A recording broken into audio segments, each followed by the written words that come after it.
So probably the best way to explain what a hotspot is first looking at the material that we're going to be applying. This is a hotspot material. This is what they kind of look like. In this one, you can see there's different rectangles here with edge wear all around them. And when you hotspot something, it finds the best rectangle to match what you have selected. So I'll just show you what that kind of looks like. So if I were to select this and click hotspot, you can see that this here matches with this square that it chose for it, because this is the best matching spot on this material because of its textile density and the size of the selection that I have. So if we were to go over here and do this one and hotspot, you can see over here, well, it shows the same one, but over here, it shows what looks like this one, because this was a better selection than, say, this. And as the geometry gets a little bit more complex, the hotspots still handle it really well. I'm going to do a hotspot individual faces for this one. And you can see it's handling it really well. It's as if I spent a lot of time UVing just these simple blocks here. And if you still need help understanding it, here's an actual example here.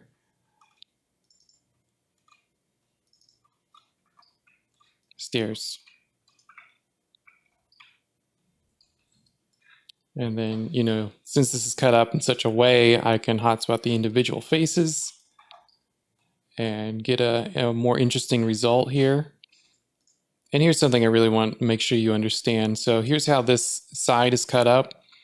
If I select all of these four, and I do hotspot individual faces, you'll get exactly what we saw before. So it'll hotspot each individual face separately. So it'll find a hotspot, for these, for each face.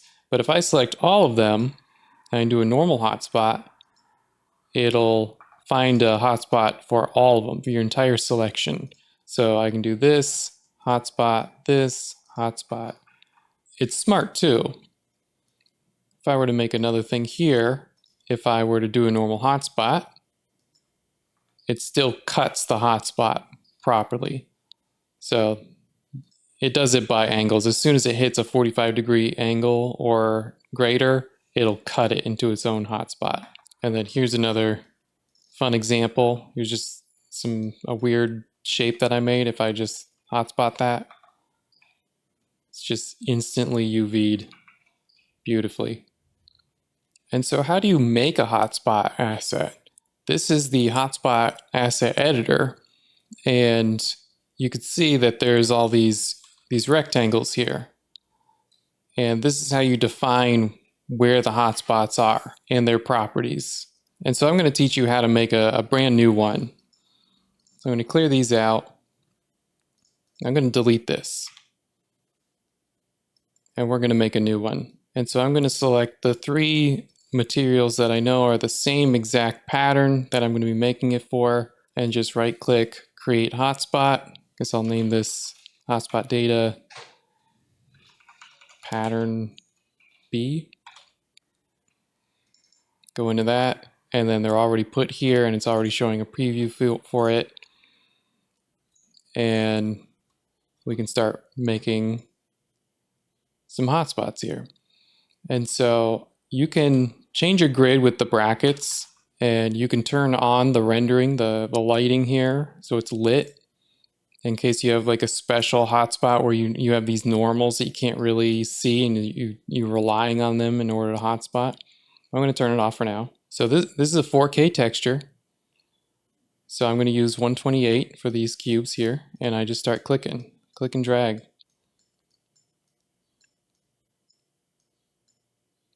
And you can see they're getting made over here.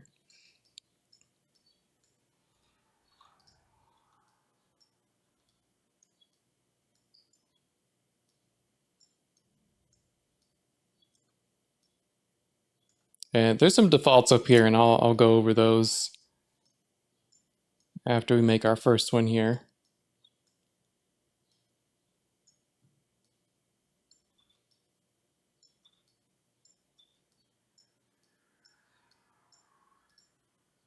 And that should be it. And so when I save this, it's going to save this asset data to to the user asset data of these materials here.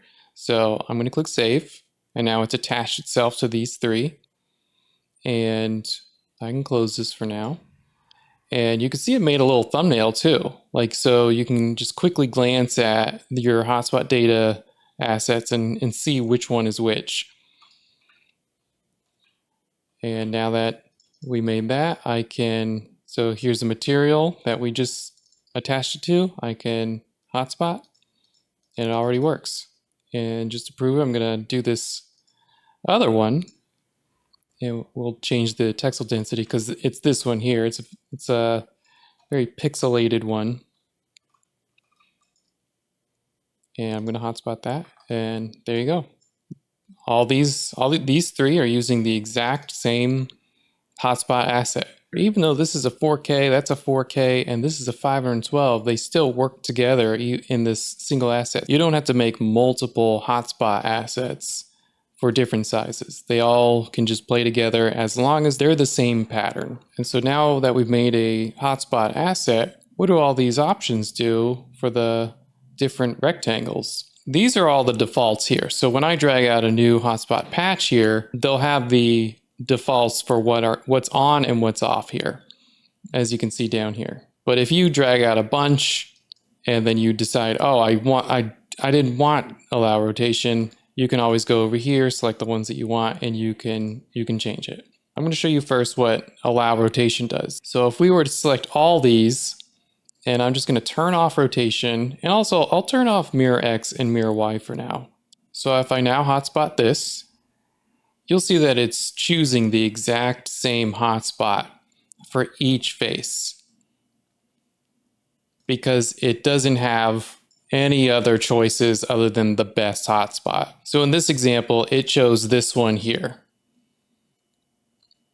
So now, if I were to select all these again and allow rotation and save this, you're going to see that instead of just this choice, it's now going to also try this choice. So as I click this, it's rolling a new one. It's randomly choosing between them because they're so close in matching. It's going to just choose a different one randomly. So this is only choosing between those two patches that I showed you before. And so now, what if we choose allow mirror X and save? And I'm just going to show you with this face selected. So when I hit Shift H, hotspot, it now has 4 variations to choose from: the rotation and mirroring X.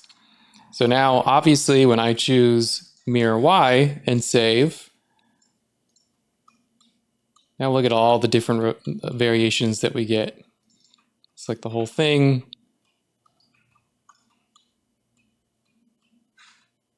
And sometimes, you know, things go like that and, oh, that doesn't look right. So you can select one manually if you wanted to. You could just roll it if you wanted to, just do another roll.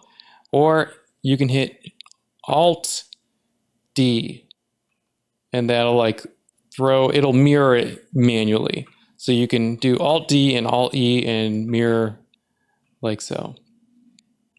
So Alt D is vertical mirroring and Alt E is horizontal mirroring. And so you might be wondering, well, why would I ever turn off allow rotation? I want more variation. So what's the point of that? Well, it depends on your asset. So this asset here, you might actually consider turning off allow rotation on some of these because you want these like perfectly upright because of this kind of water stain here that's happening on this block. And a lot of these kind of have it. So you might want to consider for this asset to turn off allow rotation on all your patches. I actually like it for this one, so I'm going to keep it.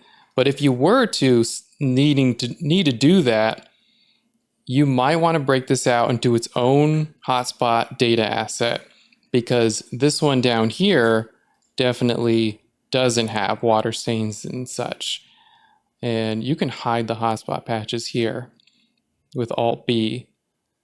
But as I look at this, I'm thinking, okay, I can rotate this as much as I want. I want everything rotated. I want it mirrored in every which way, because that works really well with this one. And here's a really good reason why you wouldn't want to use allow rotation. So something like this is a wall hotspot. When you go over here and you click all these and you hotspot them, you know, notice that they're not rotating at all. But if I obviously were to take this and allow rotation and do it again, now you're getting some bricks on its side and things like that. But I still like to use mirror X on walls. You can turn it off or on depending on your asset, but you can get a little bit more variety when mirror X is on. And now we're going to talk about trim sheets. This is a trim sheet. Trim sheets let you get a lot of variety out of a single texture. And the way we support trim sheets in this hotspot asset is by adding tiling, allowing tiling. So all of these have tiling enabled on it. What does that do for us? What is the difference between this and just a normal hotspot? Well, if I select this, I need to turn my textile density down to, I'll just do 128 for now. And if I hotspot individual faces, get some more rolls here.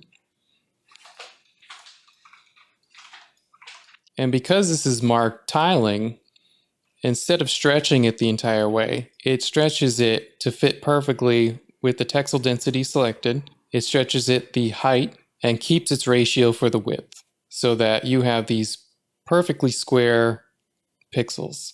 And the best trim sheets are trims that extend the entire width or height of the entire texture. And let's say you have something like this and you want to apply the trim here and you're kind of rolling it and you're not really getting the exact faces that you were hoping for. You really wanted a very specific one on all of these. Well, we'll just say you want a very specific one on this specific side here. You would get this out, you would find the face that you wanted, and in this example, we'll choose this one down here. And then I'm gonna move this camera here. I'm gonna select apply selected patch, and there you go. And in cases like this, I would take this and I would mirror it so it looked a bit more normal. And let's say you have a texture that's just like this. This is not a hotspot. I don't want it to be a hotspot, but I want it to act like a hotspot. I don't want to manually have to make a hotspot and just make one hotspot patch for this entire thing. How would we do that? So I have the material here, and there's no hotspot attached to this at all. If I just select this and I hit hotspot individual faces, it'll just work. It'll just treat it like a hotspot. And you'll see here that it actually really treated it like a hotspot instead of a trim like I wanted it to. Like I wanted it to tile, because you can see these pixels are not, you know, square. They're really squished, and that's because it's squishing it. It's fitting this within this space. So how do we force this? We go here under hotspot tiling matching and we do only tiling. And now, even though this doesn't have a hotspot asset, we're forcing it to act like a hotspot with tiling enabled. So we're going to do it again. And now look at it. And those pixels are now nice and square. And the final option here is inset. You can set an inset. Let's say we'll do 10. And this is in pixels. So it really depends on the size of your asset here. So if I drag out a new patch here, you can see there's a 10 pixel inset on this new patch. And you can also edit the inset. So if I select, let's say, let's find this one over here. I'll set this to 10 and 10. Maybe I'll do a little bit more so we can actually see it. You'll see there, it has a little inset there. And so now when I apply a hotspot patch and it matches with this one, it'll apply it with this inset. So the only thing that will actually be applied is this section here. And this will be cut off. And those are all the hotspot patch options. So, and these are the ones, if you hit F, it'll just frame it. This can get rid of the material background, and then this can get rid of the hotspot patches, so you can kind of see what you're working on sometimes. This will turn on the light that I showed before, so that it renders with, you know, all the normal maps and everything. And then here's how you would apply it to the different selections in Scythe. And one question you might have is, can I mix and match tiling and non-tiling in one hotspot data asset? Yes, you can. But you might find that tiling wins more often than not. And if you do run into that issue, you can just go here and tell it no tiling. So when it does do its matching, it just won't include any tiling in the algorithm at all. And for these other options here, this is the no randomization button. So if I enable this and I select this and start hotspotting, no matter how many times I hit this, I'm not going to get any different rolls. No randomization at all. So it's not going to rotate, it's not going to mirror, nothing. It's just going to find the best patch possible for those selected faces. And so you can see there's a lot of repetition going on here. So as soon as I turn this back off and then I hotspot again, now we're getting some fun variations. And then this one here, this one doesn't apply the material here when you hotspot. It's rare that you'll ever need that, but I wanted to add it. It's what like Source 2 Hammer has, so I included it as well. And I know a lot of you won't have any hotspots to play with, so these two hotspots here are going to be available in the description as a download. You can play with them. They're non-commercial only. They were made for Scythe by a guy named Nick Creasy, and thanks to him, you guys are able to play with this.